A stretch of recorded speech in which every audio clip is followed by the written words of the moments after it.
You are entering ENC's Pod of Awesomeness. So, Birdman, you're a big star. You roll back to Raw Reunion. Yeah.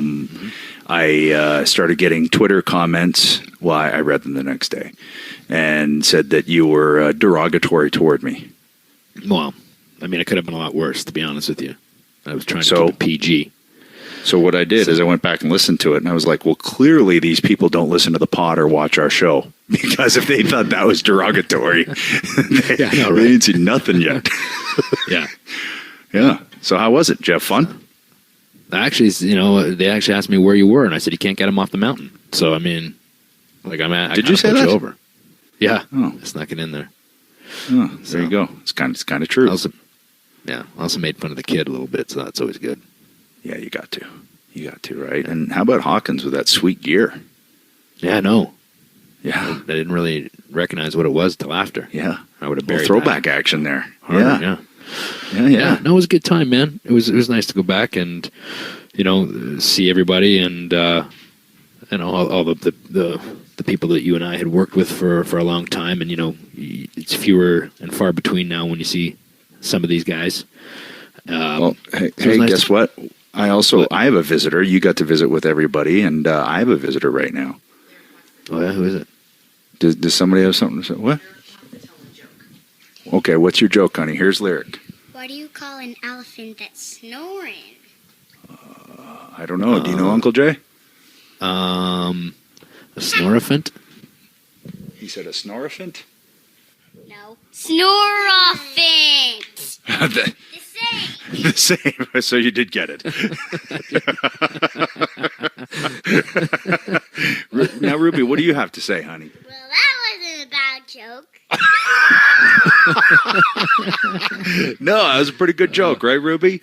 Oh, these guys work on this routine? Yeah, no. What?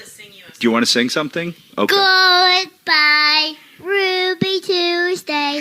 Give had the name of you. When you sing to every new day, still I'm gonna miss it. Wow. Yay. Wow. Take a bow. Oh, she just took a bow. Good job. Okay, girls. Thank you for coming to visit. And all the hosers will be happy. Huh? Well, yeah. What a voice. Right? So here's the deal. She was actually born on a Tuesday. So she actually is Ruby Tuesday. But my favorite part of that is she sings Goodbye Ruby Tuesday. Doop Doop has a name on you. She doesn't know the lyrics. So it's even better. It's almost like they practiced the routine a little bit. Like they were rehearsed. They had this thing down, yeah. So. That's the thing. They're just you can snap your fingers and they're on. Right. They're ready to go. They can play off each other. They did have Glammo Mom come in, so I think she might have been behind it. But there you go. So we had toddlers. Now let's talk about the old fucks with no hair. Yeah, no, like I was saying, it was a good night. I thought the way that the show was put together was really fun, really well done. Everybody got when I heard there's going to be like 40 legends there, I was like, wow, that's a lot. Like, how is this going to work? And I think the way that they laid it out and used everybody, I thought was smart and really well done. I thought it was a lot of fun. I think the definitely, the show was from what it looked like to me. The live crowd was hot. Looked like it was sold out, and they were super into the show and just having as much fun, and it was a great time. It's interesting to me how you see. I don't want this in any way to be a knock on the current roster, because it's not. I think they have a different set of handcuffs than somebody like Austin used to have. Or maybe Austin just didn't give a crap. I don't know. I don't know what his creative process was. I really don't. But there's a reason that when he comes out, there's that guttural roar that you just don't hear nowadays. And unless it's like, kind of a return after an injury or something like that. when Gargano won the NXT title, you heard it, but that, think about that. That's like a 2-year, culmination of a storyline. Do you think there's more creative handcuffs now on talent? Do you think it's more micromanaged now? Do you think it's do you think that's a reason? Well, I mean, I think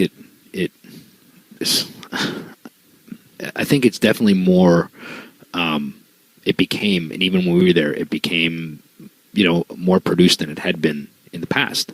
And I think when you come into that situation, you can find yourself almost being, not, I don't want to say afraid, but unwilling to take more chances.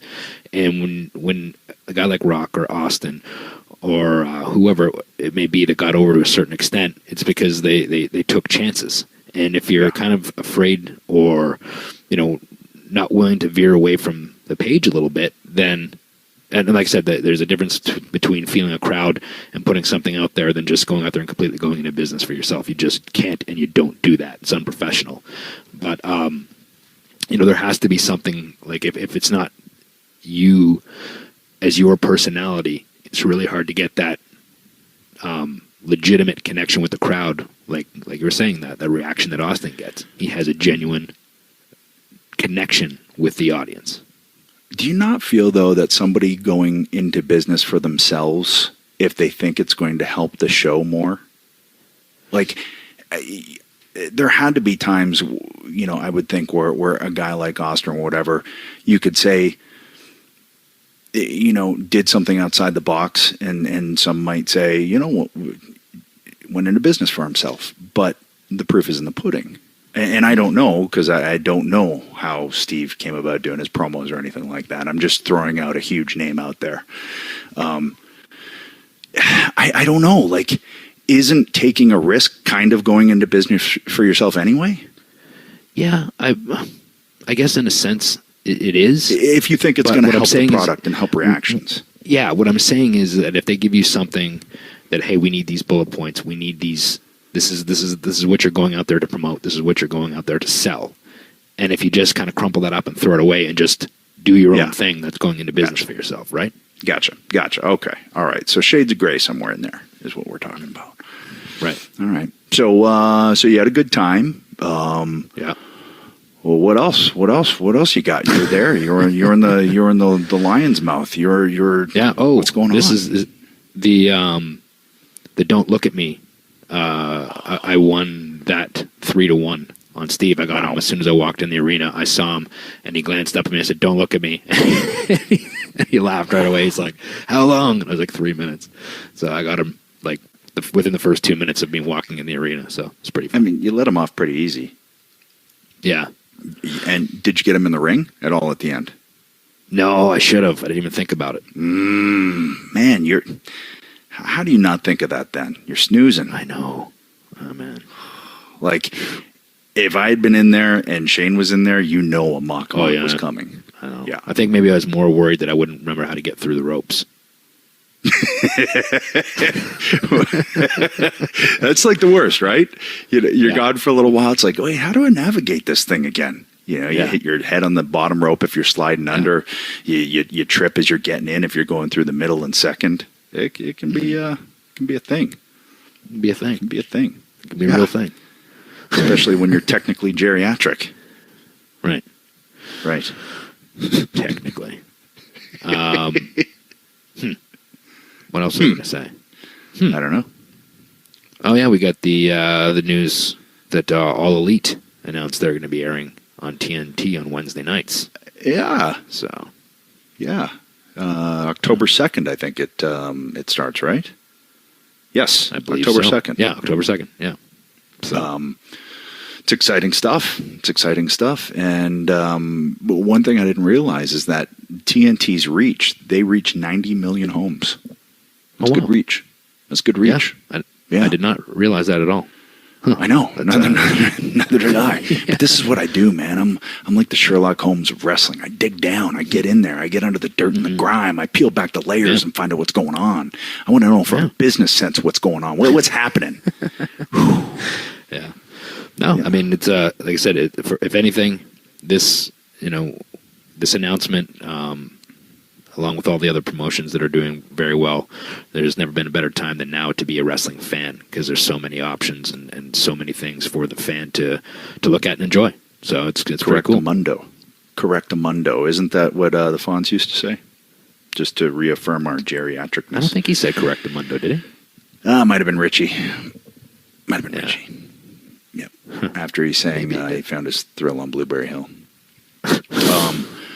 So our guest today, a guy I have not talked to in years, which is it's a travesty because I consider him a good buddy. Matt Sydal, aka for only WWE fans, Evan Bourne. He's on Twitter at FindEvan, not Evan, and on Instagram at Matt Sydal. So I have him, want to catch up, see what he's been up to, and ask him how the hell he can stay in the air for so long on a shooting star press. Right, and I want to ask the hosers, these fucking marks, to remember to subscribe to us on Apple Podcasts, Google Podcasts, Android app, Spotify, TuneIn, Stitcher, or however you listen to your podcast, and don't forget to leave us a 5-star frog/review. Right. Yeah, we got lots of little kids on this week, don't we? Look at that. Yeah. Dropping out. So, what the fuck's wrong with me? so AEW, October 2nd, Raw reunion. You were there. You barely involved yourself in the beer drinking because you didn't want to get it on your shoes or whatever it was. I was wearing an absurdly expensive leather jacket. I didn't want to get it soiled with beer.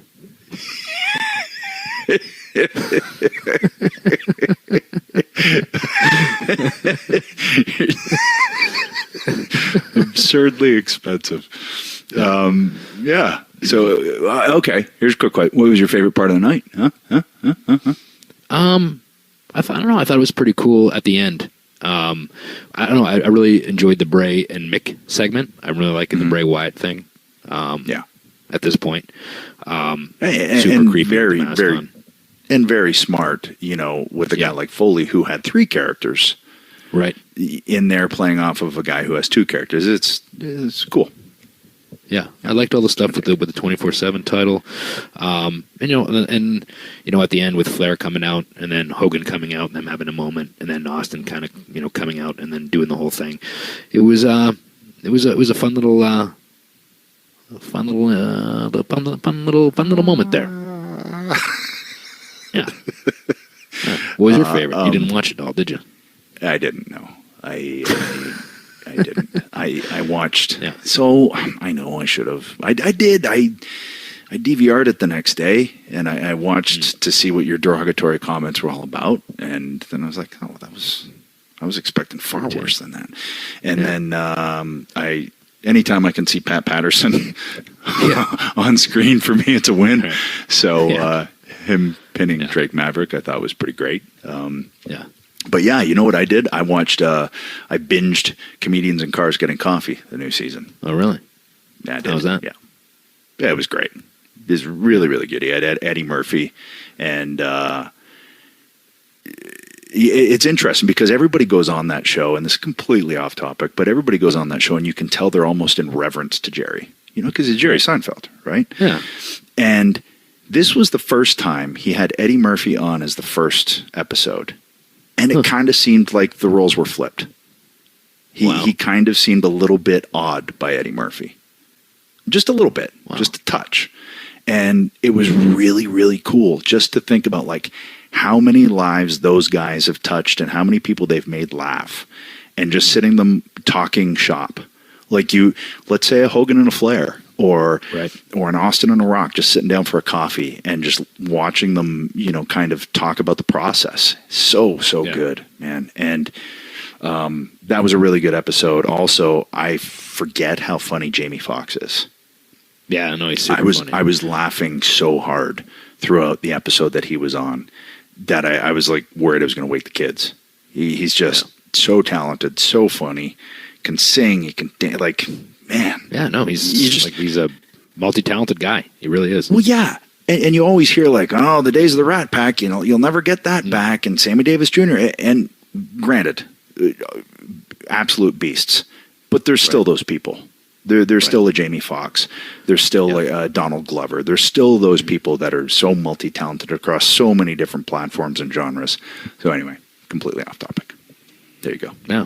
Well, there you go. And I guess, like you said, it would be like, sitting in a car ride with Hogan and Flair or something to that effect for the wrestling fan. But I guess, if that were the case, you'd have to call the series wrestlers in rental cars drinking protein shakes or something, right? Yeah, you might have just come up with something, buddy. Yeah. you're doing pretty good lately with your creative sparks here. We might have just we might want to copyright that idea. Can you copyright an idea? I don't know. I'm going to write it down right now. That's as good as gold, Jerry. Good. All right, Jerry. Well played. Well, without further ado, I think it's probably time, right? All right, let's get to Matt Sydal / Evan Bourne.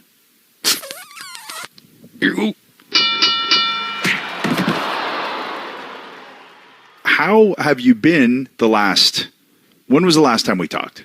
So I was throwing this around. It's probably 5 years, right? Yeah. I mean, I'm not exactly sure. You know what the funny thing is Adam said, I haven't talked, he said earlier when we were doing the intro, he said, I haven't talked to Matt in so long. And it just seems wrong. And I thought to myself, I didn't say it then, but now I'm thinking, well, maybe he didn't talk to you. Did you ever think of that? Yeah. Two-way street. So you approached it. You approached it cars. So you approached it from like I was big leaguing, and it was like finally time that I graced everyone with my verbal dollops of wisdom, and like decided to call Matt up. That's what you're saying. It wasn't that we're both busy cats who maybe are international travelers and we got stuff to do. It wasn't that in your mind, Jay. No, it wasn't that at all. Ego trip on both our parts, but we'll never learn. No, we won't. Okay, so we both had big egos. We wouldn't talk to each other for 8 years, but here we are now. I just added 3. So we should all just this would be a really compelling podcast if we all just didn't talk to each other. We just sat here, like we just keep a good thing going. If it ain't broke, don't fix it. Right. So you're down in Tampa. You're still down there. You loving life or what? Yeah, I think it's pretty excellent here. I live in Clearwater. I have a wrestling school in Largo through the WWN network. So I'm pretty much, I'm working there, and I took the kayak out for a nice ride. A fish almost jumped into my kayak, it almost landed on me. So things are always exciting. Nice. See, we always connected on things like that because I think we both have a similar kind of mentality in that I just love to be outside, whether it's hiking the dogs, whether it's mountain biking, whether it's kayaking. And I feel like you're the same way. 100%, man. I'll never forget that first time you took me to your place in Asheville, and I was like, I just want to be like this. Like, I want to live in the mountains or live, just be immersed in nature. And that's when I really feel my best. I'm crazy in the right ways. Yeah. Yep. Yeah. Crazy in the right ways. I like that.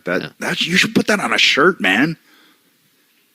Yeah. Nobody buys my shirts, dude. My pro wrestling tees payouts every month are like $8.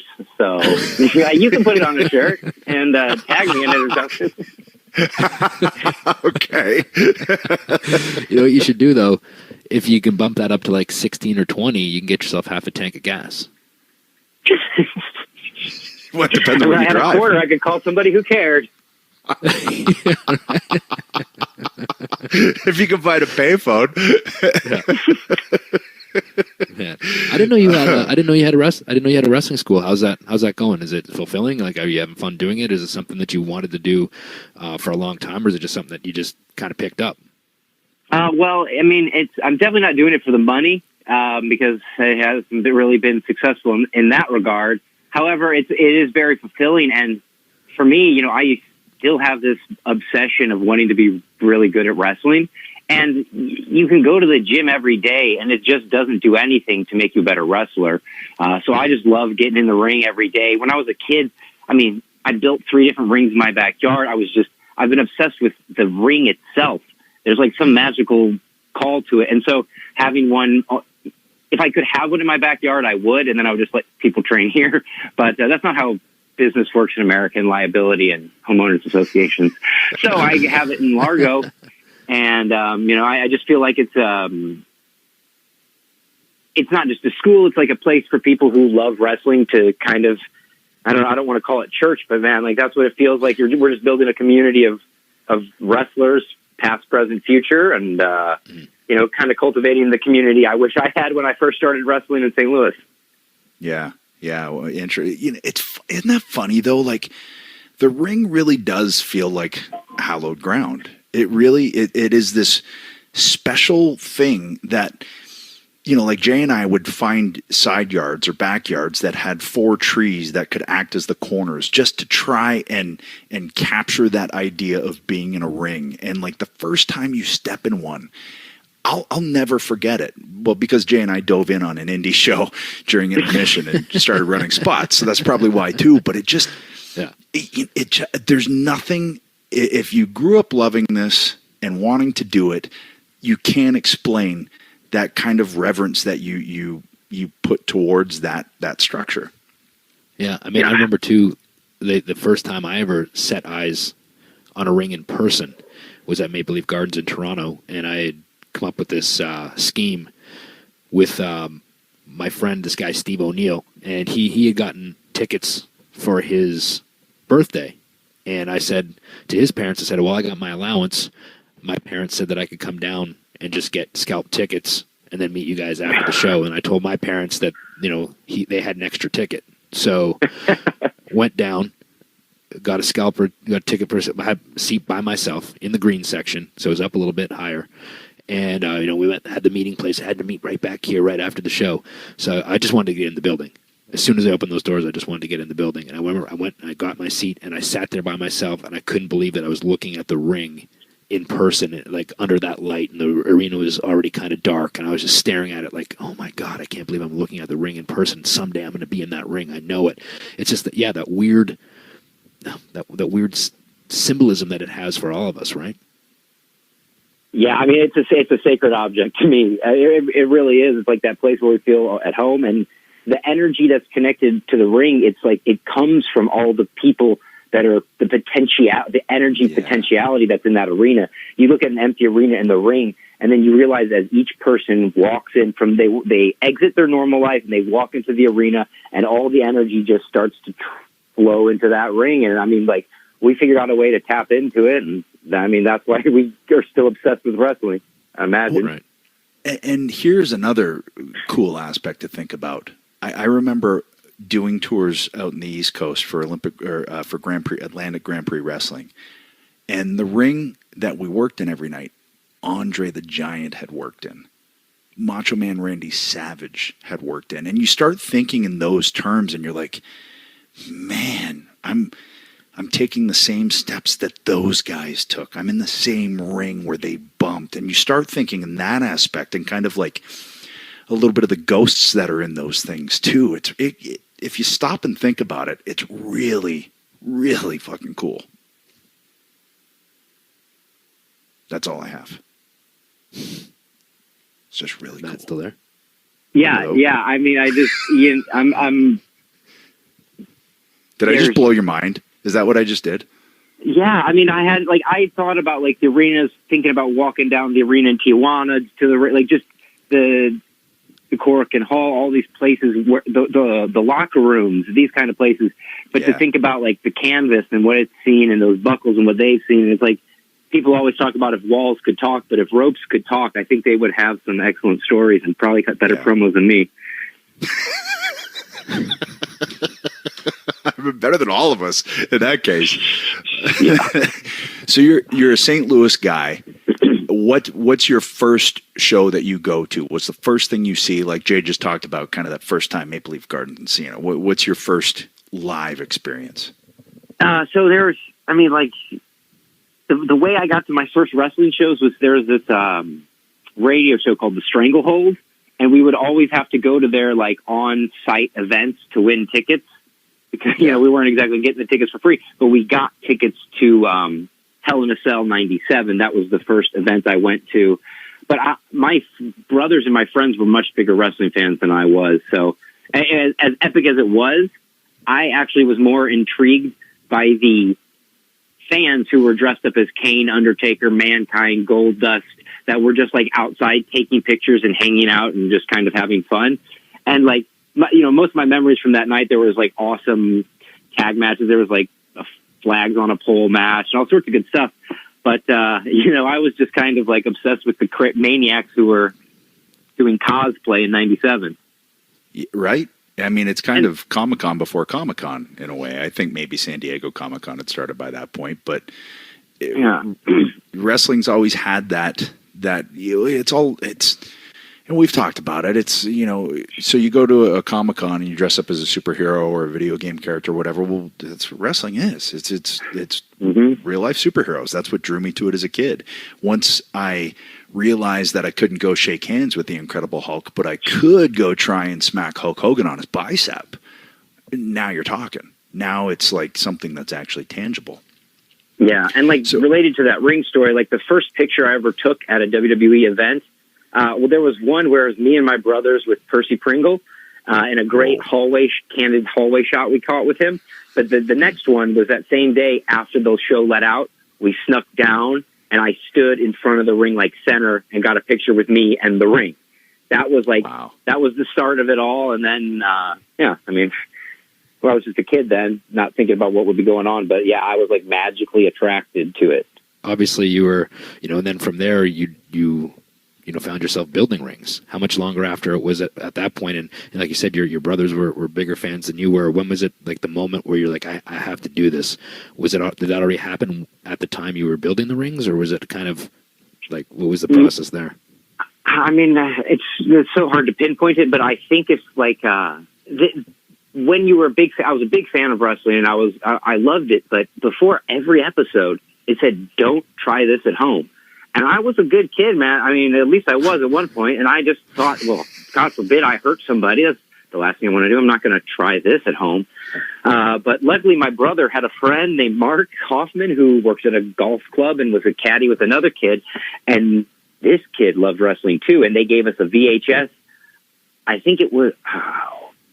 I can't remember the name of their backyard wrestling federation, but it was just kids in a shed just beating each other with like garbage and trash and boards, and it was awesome for me. And I was like, wait a minute, we can do this. I had already had a trampoline, and as soon as I saw that, I just kind of started building my own backyard wrestling federation, kind of from there, starting with the trampoline. Because I love watching things on TV, but I really just wanted to go imitate it. I wanted to just play, I wanted to wrestle. And it was right kind of when I started doing that is when I got recruited onto my high school's wrestling team.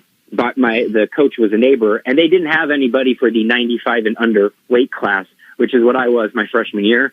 And so that's when I started kind of understanding the physical elements that went along with it. And right around this time is when I got Ken Shamrock's book, which he was the first pay-per-view we ever ordered was DX in Your House.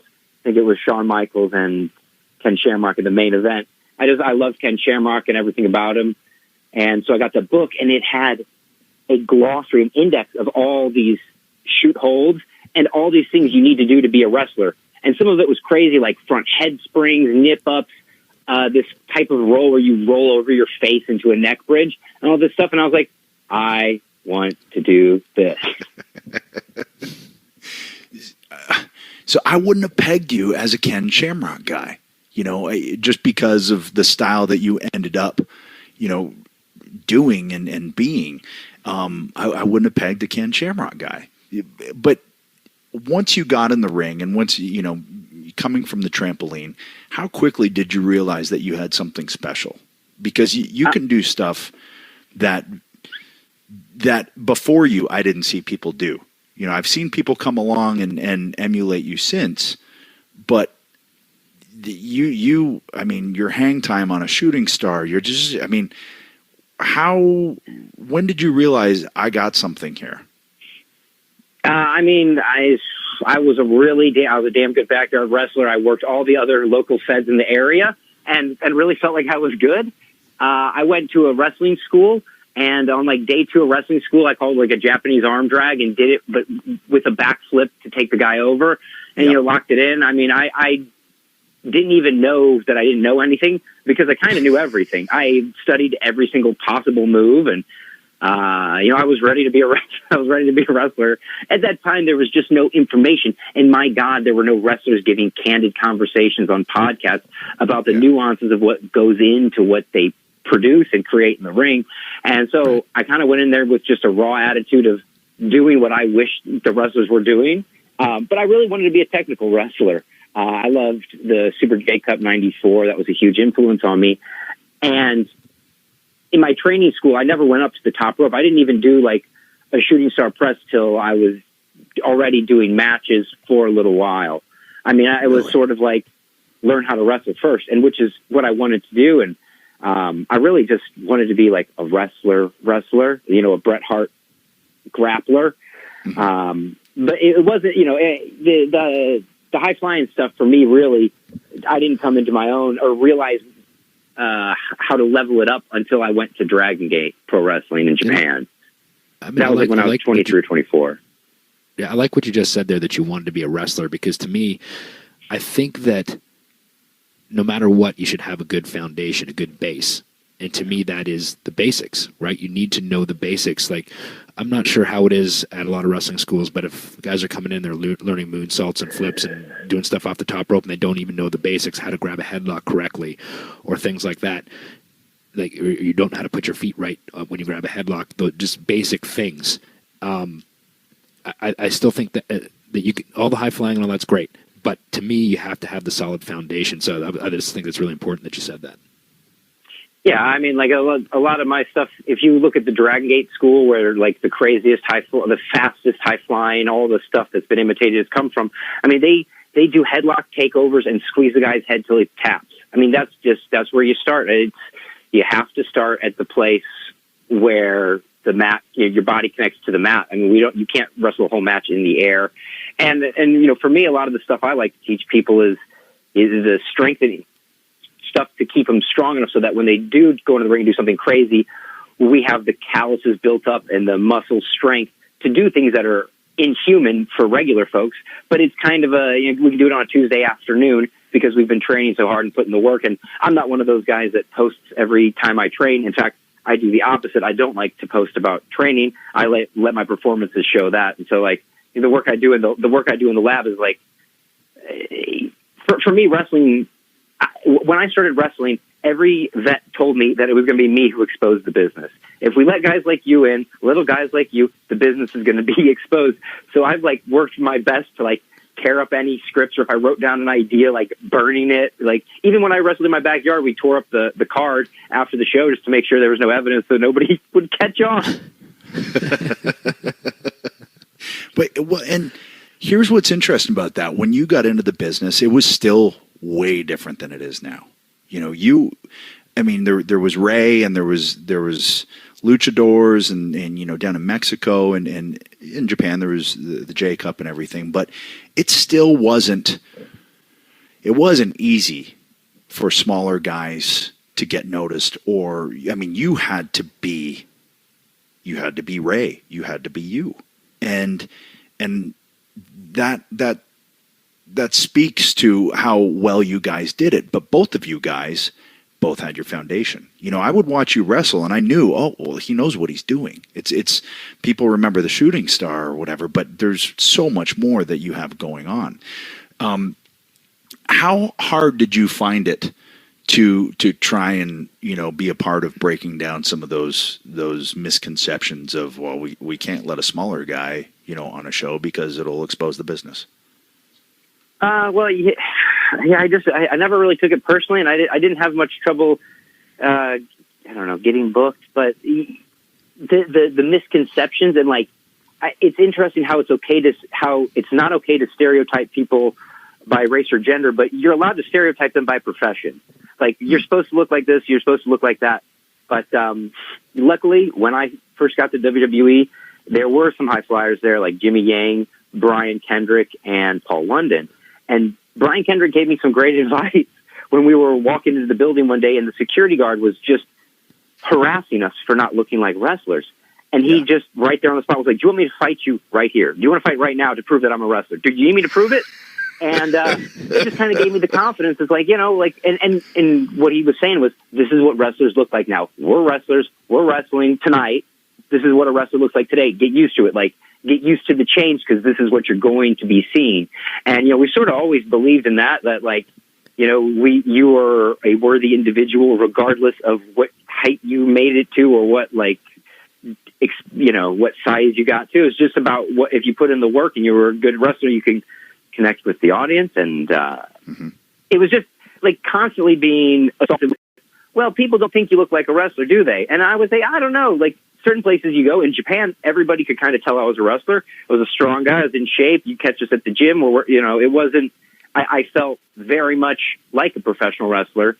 And then it kind of got a little bit questioned in the U.S., but it's, that's if people want to see wrestling as the Hulkster or whatever, that's good for them, whatever makes them happy. But there's a new generation of fans that are being birthed every day into the business that are going to think of wrestling as what it is right now, not as the past. And like, it's okay for people to not like the past. Like, I don't care if people have seen, any of the stuff I've done in the past. It's just, what do we got going on today? And what can I do for you today? Because, the focus on the past for me is like, all the struggles, everything I went through sure has made me better. And so I wouldn't not want the adversity, but you'd be surprised at how many people, nobody said, hey, you're not big enough. Hey, you're not this, but it's because I didn't have irrational dreams.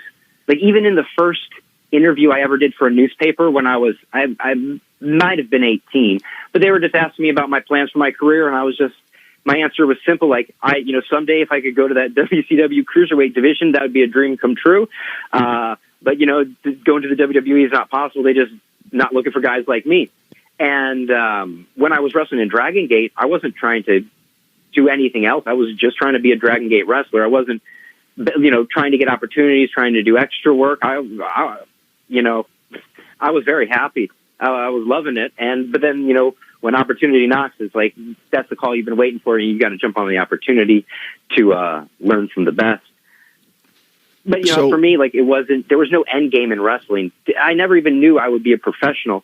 I was just doing it as an obsessive hobby. All through college, I was wrestling, and, in my sophomore year of college, I would drive 8 hours from Columbia, Missouri to Nashville on a Wednesday to try out for NWA TNA, do a bunch of squash matches and job matches, and then just go back to school drive all the way back, go back to school on Thursday, and then on Friday, go wrestle for IWA Mid-South.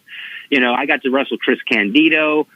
I wrestled Jamie Noble, and that time, my training only got me so far. It wasn't until I started to get to mix it up with the wrestlers who were true professionals that I really started to dig in deeper into wrestling, and I was willing to go further without thinking about, is there a payday or is there a payoff? My mindset was just like, oh my God, I can't believe I get a chance to get in a ring with so-and-so, or I get to be on shows with AJ Styles, Nigel McGuinness, Samoa Joe, Bryan Danielson, all these guys every single weekend. Maybe it gave me an inferiority complex because I've been working with some of the best wrestlers since we were all really young. And I just, that was the kind of torch that I was interested in carrying, like being around those guys, being a part of that movement. So, to me, that's when the real learning begins, is when you get in there with people, that have been around longer, and you can really, if you're in there with them and try and process why they're doing things this way. But by the time you got to WWE, that's the first time I saw you, because when you know how it is, when you're in the grind, it's very hard to keep track of what else is going on in the wrestling world. It really all just kind of flies by. You can do it, and it's easier now. But even at that time, it was pretty difficult. And I just remember you showing up thinking, this guy's a finished product. Like, where's he been? Just the look, the gear, the way you worked, everything, the way you sold. And, you know, a guy like me, I would see a guy like you and go, I want to work him, because I think the natural tendency when someone sees someone like you is they think of all the moves they can do. And I would try not to look at it that way. I always tried to look at like, okay, how could we highlight some really cool stuff and bump him minimally? Because to me, you don't need to bump your baby face. But anyway, I'm off topic. By the time you got to WWE, was it from working with all of those people that you, or did you feel like you were a finished product, or are you ever a finished product? Okay, well, I mean, I'm filled with tons of insecurity, so I never thought that. But man, I really did believe in myself and my skills as a wrestler, because at Dragon Gate, I mean, I just sort of was in the, like, I was full-time, I was a professional wrestler already.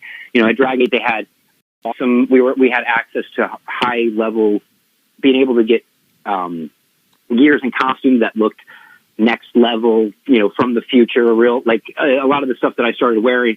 I think it's very common now that most guys picked up on those styles that I picked up from Dragon Gate. You know, I didn't originate them, but when I saw that stuff in Dragon Gate, I was like, this is incredible. And I was working with a guy named Sima, who is the wizard behind a lot of Dragon Gate and now the Oriental Wrestling Entertainment, OWE. And he's just been what I would call the crest of the wave of innovation in pro wrestling. He was trained by Ultimo Dragon at age 16, took Mexican and Japanese wrestling and blended it together, and then figured out how to do this Dragon Gate promotion where 50% of the audience, even more sometimes, was women. And it was these extremely high, fast, wild wrestling matches that were futuristic, but still held true to the principles of old school pro wrestling, because Ultimo Dragon was a very tough trainer, and he instilled, you know, the discipline and technique first, and then speed and insanity next. And what you got was this Dragon Gate crew where, you know, me, Ricochet, Pac, Rich Swann, Brody, my brother Mike Sydal, like we got this incredible education that was just given to us. And that's one of the reasons I like giving back in wrestling, because Sima was paying me to wrestle there, but he was also teaching me every single night. You know, we'd be doing a tag match and he'd be yelling from the corner what to do, where to go, where to be. And, you know, I just picked up on it until it became natural, but it didn't become natural till we did 100 tries, you know, and then getting better at the 6-man tags and, loving that format. Like this was right around the time where, the Dragon Gate guys came to Ring of Honor in Chicago and just blew the roof off the building. And for me as a wrestler, when you feel a crowd doing that, making that kind of rumbling, you just wanted to be a part of it. And, like I just had, like, because of the work that I was doing at Ring of Honor, I worked the Dragon Gate guys, and they sent me a MySpace message and said to see if I wanted to come on over to the dojo for a couple months. And that started a relationship that went all the way through till when I left WWE. The first place I wrestled back was at Dragon Gate, was at Kobe World, which is their awesome year, you know, once a year festival of pro wrestling. Wow, MySpace. Which just recently happened, and if I can, like, you know, I know it's kind of hard to watch it, or hard to find, but man, there was a couple matches on Kobe World this year, just this past weekend, that blew my mind. There's a guy named Flamita, and Flamita wrestled Susumu Yokosuka, and it was, my God, it was mind-blowing. Like, as people like the Will Ospreay style, you know, I've gotten to work with those guys, and a lot of that, like, Sima specifically was the guy who put polished touches to guys like me, Ricochet, Pac, and without like a regimented do it this way or that way, he just kind of guided us into the light and, like, you know, took us to the water and we just drank from it. Well, I mean, it clearly paid dividends, because just the names you mentioned, you know, have either made their mark or are continuing to, you know. You talked about Ricochet, and I know you guys have worked and teamed, and I mean, I can't, I've never seen a match between you two, but I can't even imagine what that match would look like. How much fun did you guys have working each other? Oh man, I love working with him. I would always get this question: who inspires you in wrestling? And they always wanted to tell you. They always want you to tell somebody from the past that inspired you when you were 16.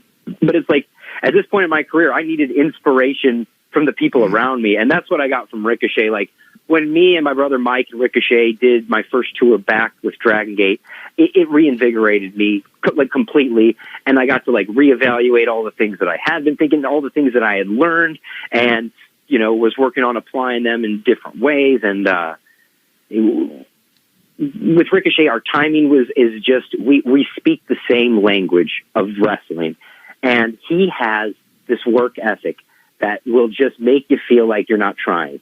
I mean, when it comes to his fitness, when it comes to improving his technique in wrestling, I mean, we would be working on kicks for hours before shows, working on throwing leg kicks with, President Okamura trying to teach us how to throw stronger leg kicks. And, it's fun, like growing and getting better. The kind of sit in the locker room and be bitter thing is only fun if you're hurt and you can't do anything else. But, Ricochet just forced me to be better and to, like, when you get home, you keep going. Like, there's just, there's like and I don't want to go into like my Buddhist philosophy, but there's just like this thing called wind horse, and it's like your internal energy. And like a guy like Ricochet just has this energy that keeps going. He doesn't, and it's not from like a 5-hour energy. It's not from like a Red Bull. It's like it's this desire he has to like be the best. And if you talk to him, he has it in himself to want to be the best and to push himself to do things that have never been done before. And, when you're on a team with this guy, it's a contagious mindset. What I like about that is the fact that you don't look. See, some people would go the opposite route and go, man, fuck this guy.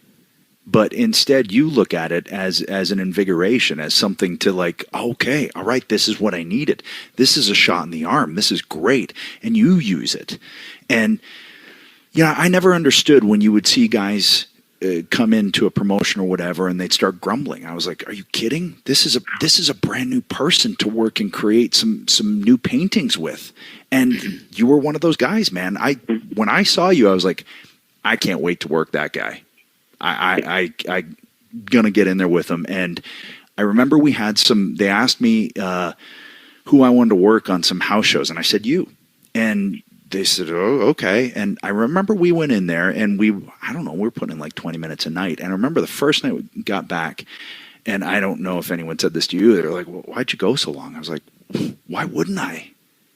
Why wouldn't I go long? I want to go in there and feel what he's doing and try and just come up with new ways to get into some of his stuff that I've never seen before. And I looked at it as an exciting thing. So it's refreshing to hear that somebody else, and I know there's a lot of people that do. I'm not just saying you and I are the only two, but I don't know. I just always found it exciting when I saw a new talent come in because I couldn't wait to get in there with them. Yeah, for me, the most exciting thing is being a wrestler that other guys want to work. That was like the most validating compliment that you could ever give to me, because I just wanted to be a guy people wanted to wrestle. When I was young, an Abyss would choose to pick me and Delirious as the guys that he would be picking a squash match, but he could have picked anybody. And just the fact that he picked us was just like we did it. Like that's the respect you want to earn in the business. I mean, no offense to the fans, but it's sort of their job to say good job. But the boys in the back, they definitely don't have to say good job. And a lot of times they don't want to. And if you can make them say that, because they're going to say, hey, this is a guy I want to work with, that means to me, that's like validation that you're a professional wrestler. Like that's where you're a real worker. You're kind of accepted into the society of guys, because it's not easy to get, it's easy to be in wrestling. It's not easy to be on the inside of wrestling. Mm-hmm. I struggle with it. So going back up a little bit, how did you originally get on WWE's radar? So at the time where I got signed, Nova was in the office working on the hiring, and his last act before they sent him packing was I did a tryout. Somehow he got me a tryout. I flew from Kobe to Houston or somewhere in Texas. I did a tryout. Oh, well, God, I don't want to go into too much detail about it was a bad time in WWE. It was like the weekend of the pay-per-view,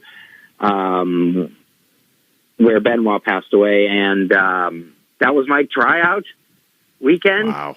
And I was terrified. And, but I showed up on Tuesday and I worked with Chavo's Classic in the ring, and I kind of wrestled with Jamie a little bit.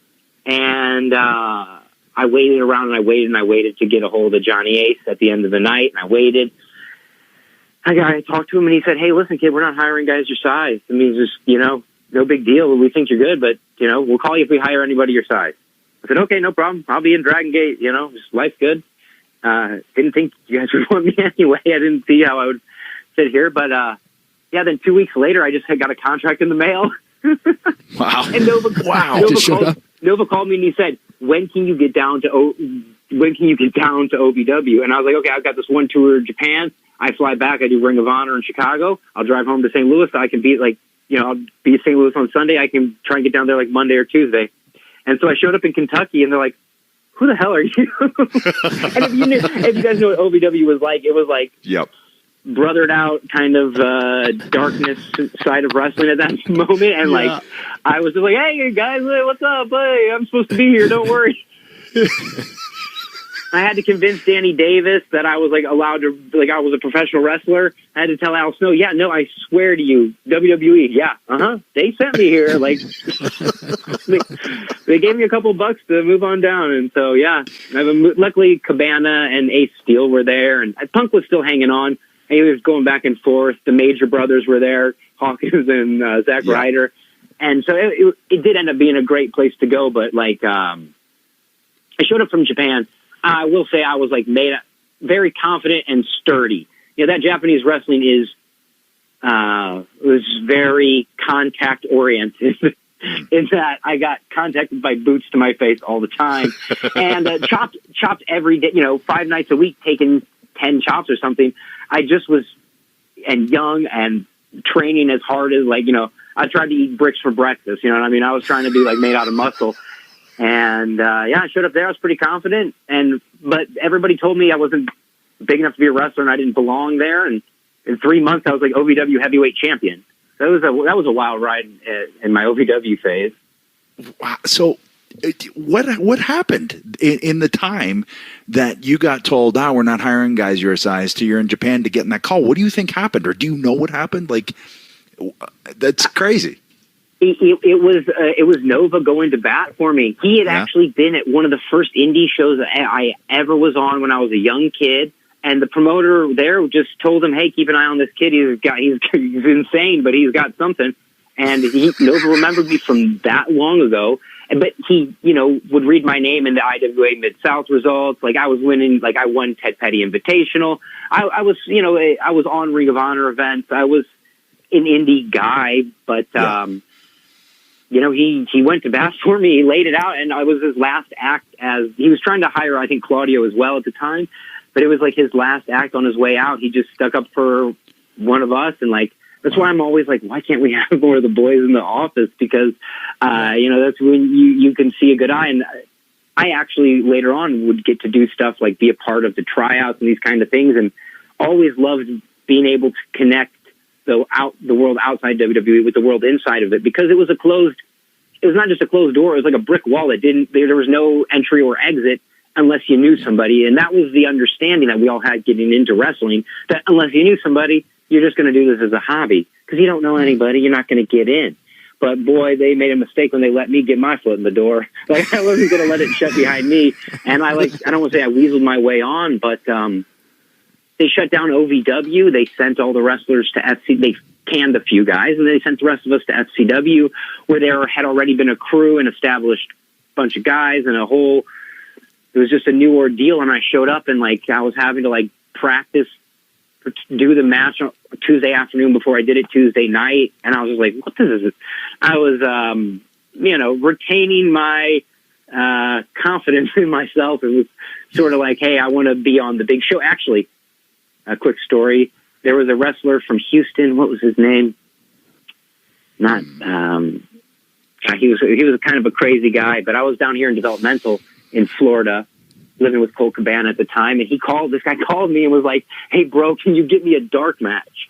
And I was like, "Who the like?" He was a nice enough fella, but what we say about nice guys, like. And I'm thinking, wait, I have never had a dark match. I've been under contract for 6 or 8 months at this point, and I've never done a dark match. So I looked up the WWE schedule, and I saw that they were coming through St. Louis and Kansas City. And then I called them and said, "Hey, listen, I'm going home for vacation. Can I go to these shows in St. Louis and be an extra? Can I go do extra work in St. Louis and Kansas City?" And they were just like, "No, you just go home, visit your family, and come back when the weekend's over." And I was like, "Please, can I just go be an extra and go backstage and do that?" And I got the email back. Was like, "No, we don't need you. We don't need any extras, so don't worry about it." But I brought all my gear, and sure enough, on Saturday, Toronto told me that I could show up and be an extra. And I showed up to the pay-per-view on Sunday, worked before, but with the empty arena, kind of just for the boys, doing a match like that. And I mean, no moonsaults. I just did I drop kicked Jamie. I did a couple other things. Nothing fancy. Just showed good footwork. Then on Monday, I think I did the dark match against Jamie again. He could take a guy like me and make me look amazing. And then on Tuesday, I debuted on ECW as Matt Sydal. It was power bombs over the announcer's table, into the announcers, and took a count out loss to Shelton Benjamin. So I kind of called myself up. So yeah, you I was just about to say that. You basically booked yourself onto the main roster. Yeah, it was the philosophy of the day was if you just show up, you can get the work. You just have to keep showing up. So my mentality was I was just going to keep showing up backstage till I got an opportunity, and that's how that's how I got into every other organization. It wasn't from sending an email and making a phone call. It was literally being there physically as a person and offering yourself and saying, "Hey, I'm here. I want to be a part of this. How can we include me?" And what I did is I didn't necessarily ask to be included. I presented them with an idea that might be good. I let them see me wrestle, and then I said, "Hey, you guys could book this. You could." I presented an opportunity. I presented something that was unique, and that was sort of when I really started to orient myself to the high flying, because it was something that didn't exist in WWE at the time. The shooting star press was actually, my finisher was banned. It was illegal. It was against the rules to do it, but so were pile drivers and chops if you weren't Ric Flair. And I mean, it was just the landscape was different, but I wasn't impatient. I wasn't in a rush to be a high flyer, do something crazy. I just wanted to get in the ring and be in front of the fans and be in front of that audience and take the temperature, because doing Dragon Gate and then developmental stuff. I don't want to call it a backwards move, because I was learning stuff, but my thirst to perform in front of crowds that knew the song and dance and wanted to play along, and that energy was what I was seeking out. I was on the hunt for it, and everybody who listens to this probably goes to wrestling events, and we all consume that same drug of the energy of the crowd. Yeah. Whether you're a wrestler or a fan, I mean, when I do my wrestling matches, a lot of the time just think about what I would feel like if 16-year-old me was in the crowd, smack talking the guys in the ring. What would I want to deliver for me or for the people? And that's kind of what I put out. But me and my brothers were a harsh critic. The man who I paid $150 a month to train me. The first time I ever saw him wrestle, this is before he was my trainer. He started walking to the ring. His entrance music plays. He starts walking around the ring. Me and my brother are second row, and my brother just leans over the guardrail and yells, "You look like a jobber." The guy's face, he didn't have a comeback. His face just looked crushed. And me and my brother laughed at ourselves. And well, going back to, just show up. There's something to be said for that. There really is. And that takes, it's stick-to-itiveness. But also, you get in the ring, like you said, and this was a very, very important thing that you said. You showed your footwork, because that's where it's all based, man. You can tell right from jump. Oh, this person doesn't know what they're doing, or oh, they're super green. All by their footwork. You know, I would always sit there and study Arn Anderson because to me his footwork was impeccable. Like you couldn't find a hole in it. You couldn't knock him over unless he wanted to be knocked over, and it's so key. And you gotta realize that you're not going to get on ECW that Tuesday unless they've watched you and Noble and they went, well, damn, this kid knows what he's doing. Like his footwork is great, and it's the first. Jay and I've talked about it a lot on this pod. It's the first thing I look for is footwork. Yeah, man, that's like it makes wrestling safe and crazy at the same time. And I mean, the precision footwork in Dragon Gate, and like the ability to like move around the ring and like to be aware of your space and ring and how to be in and out and the timing and being on the beats. It's just like, you know, I could try dancing at anywhere from country to techno to whatever. I'm never going to have my feet in the right place. I'm never going to be on tap with the rhythm. But, you know, through a lot of work and experience, I sort of tapped into the rhythm and the footwork of wrestling and the beats of that dance and how, you know, the universal steps that, you know, then you just create your own magic. You do the universal steps and then you do your own thing to finish them. And that was sort of my mentality. And I always had this, I just wanted to be original. I mean, I tried to invent, like, every move I did, I wanted it to be, like, my own creation, which is sort of impossible, but that was sort of the idea. It was just to, you know, if you were doing what everybody else was doing, you'd just look like them. And at that time, there was 50 people that did stomps like Randy and that wore trunks like Randy. And I showed up with these $300 kick pads from Dragon Kid style kick pads and these wild, you know, weird armbands and just, you know, I just had the good fortune of like just always being around people who did wrestling at the highest level. Cause it would have been easy just to stay in St. Louis and do that. But I had a couple people challenge me, like Kid Cash just beat the crap out of me one day in the ring. Not bully style, but you know, showed me what heavy hands feel like in the ring and was like, hey, your act is barely good enough for this local arena. At that time, I was like shrugging my shoulder. I would do like a cool flip and just shrug my shoulders and be like, hey, you know, hey, I'm just a guy. And he just straight up told me this act is not going to cut it on a national scale. Like, he's like, you have to change what you're doing. And it was like that one of those points where I was like, oh my God, I am bad at this. Oh my God, what I do doesn't work. Do I just quit? I was like, should I just stop?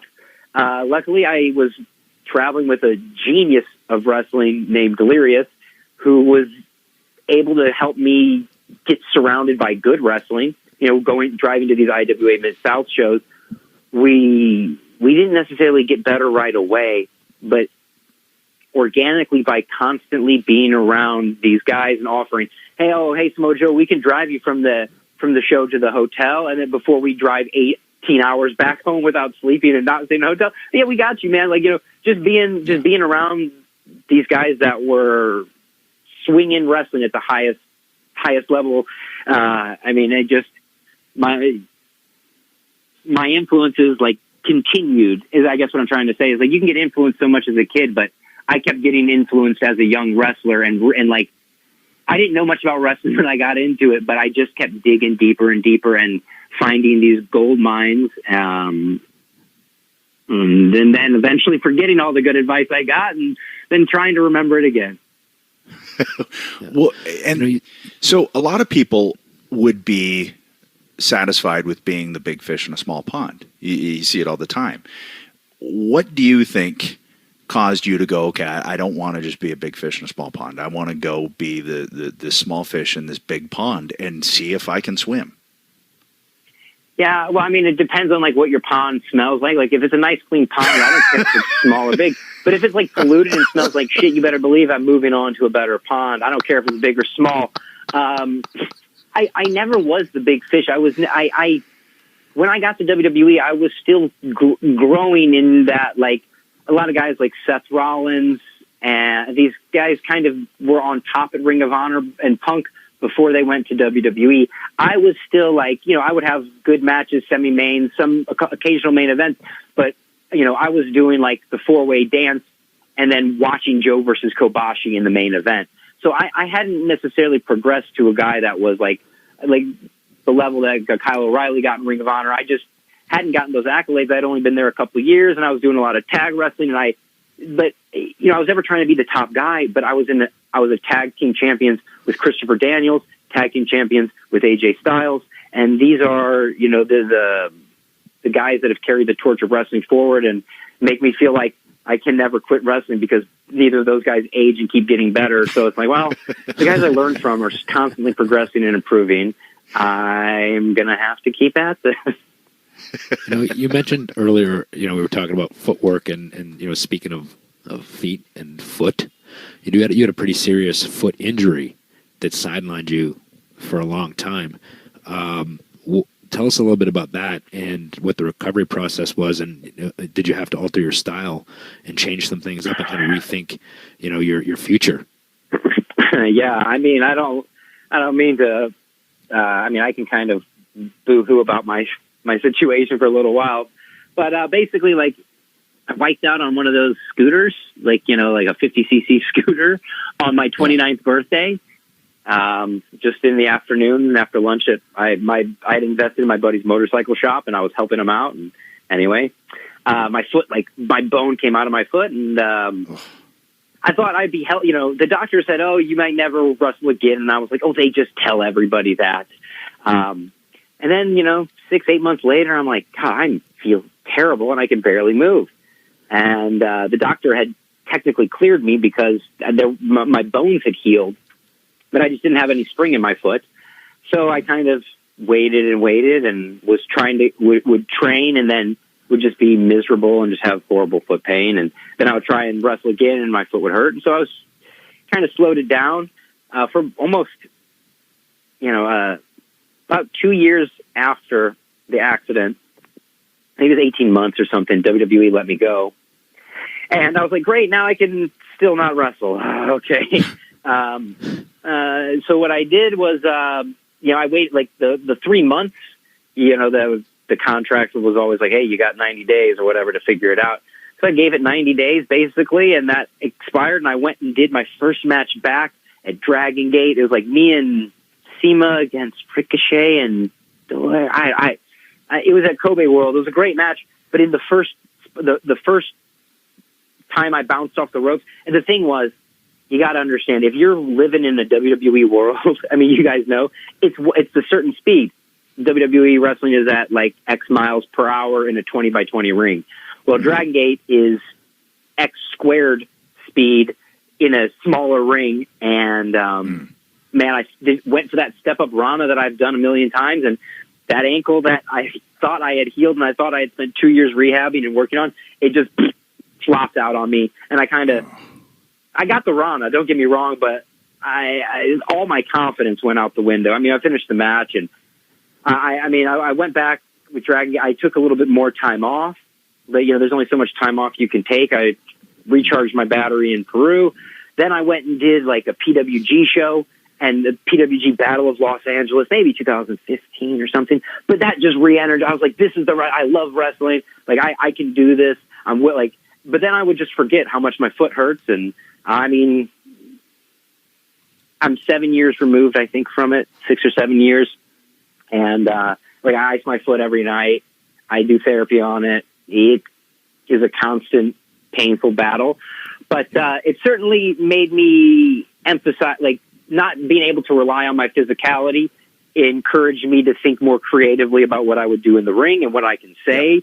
And I feel like I've grown a ton as a wrestler because of this limitation, where people always say, oh, we don't notice it. And I was like, well, that's because I'm a professional and it's not your job. I don't want people, when I go to the ring, I don't want them thinking, oh, his shoulder hurts, oh, his foot hurts, we're going to get a half-assed performance. I want them thinking, I wouldn't even wear, if I had a hurt elbow or something and it wasn't part of the storyline, I wouldn't wear a brace on it because I don't want that to become a story of the match because I've got something else in mind. The guy who I'm fighting is fighting somebody who's at 100%. But then I've got this, I've got ideas to capitalize on the foot because of all the pain and grief it gives me. I have this huge nub on it, is what I call it, but it's calcified bone that kind of looks like a golf ball got glued onto like my midfoot. And I've always dreamed of a promoter who would take advantage of it and allow me to be like Lex Luger with the loaded elbow. With the forearm. I want to be like this with the loaded foot. I've just yet to find anybody who wants to bite on that. You use like a soccer kick, and that's it. Yeah. Great. Oh, man. Well, we've already kept you like an hour. This was a lot of fun, man, to catch up. And you said you went down and recharged in Peru. I think I want to go with you next time. So let me know.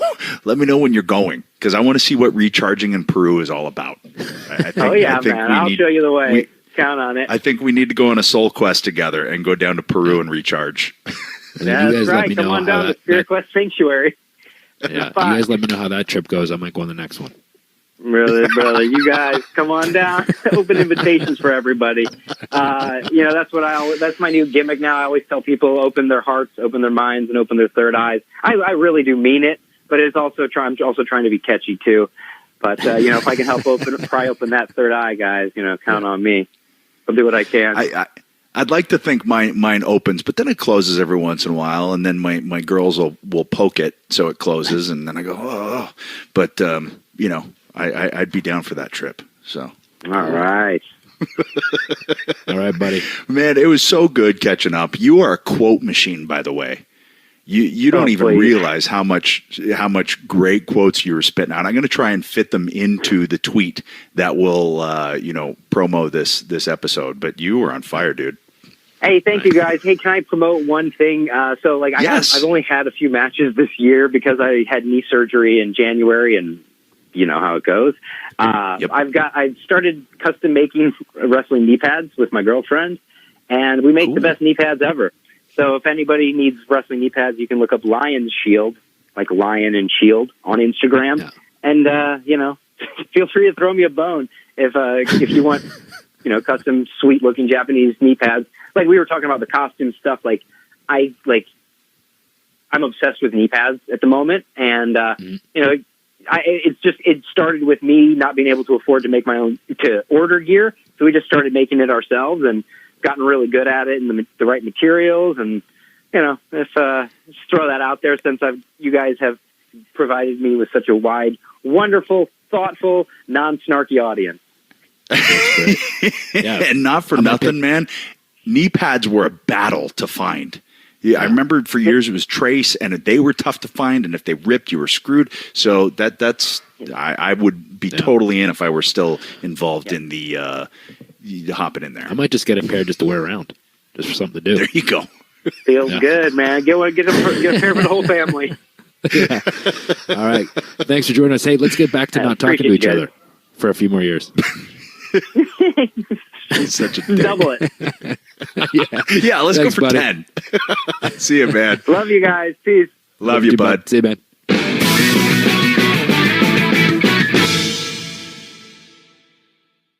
All right, so that was fun. Good little chit chat. Yeah, it was good to catch up. It's crazy. It's been years, literally years. Literally. So good to catch up with him. You are fresh off of. Oh wait, didn't even talk about this in the intro. Got to talk about it real quickly. How about your placement on the Raw reunion poster? Who did you? What secrets do you know? What I'm thinking happened. Yeah. What I'm thinking happened here is that they had that one already mocked up with you in it, and they're like last minute, like, oh, we can't get him off the mountain. He's not coming. Fuck, just put Christian on there. So that explains the placement, huh? Yeah.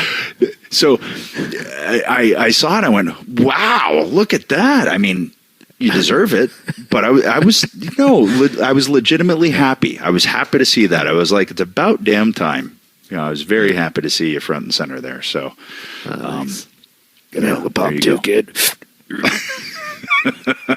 Well, on that note, you didn't need to put yourself over. The poster did it for you, but you still did. So there you go. Well, keeping true to I form. got it blown up, and it's actually on my garage door, full size on my garage door right now. You're not even in the house. It's like It's advertising outside of the house. Yeah. Yeah. Nice. Full show.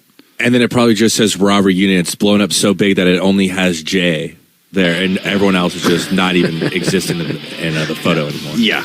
Yeah, you just see Yes. like a few like strands of hair. All right. All right, we're out of here. Later, Mark. All right. Here we go.